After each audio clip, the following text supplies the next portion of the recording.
હર્ષોલ્લાસ સાથે નગર તેમજ તાલુકામાં ધૂળેટી પર્વની ઉજવણી।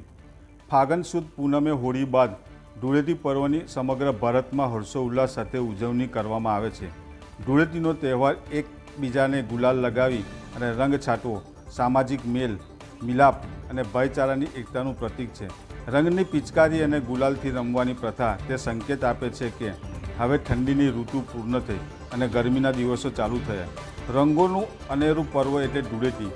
કરજણ નગર તેમજ તાલુકામાં હર્ષોલ્લાસ સાથે રંગોના તહેવારની ઉજવણી કરવામાં આવી। સાથે સાથે કરજણમાં રહેતા રાજસ્થાની પરિવાર દ્વારા ધૂંડ મહોત્સવનું પારંપરિક અનોખી ઉજવણી કરવામાં આવી હતી।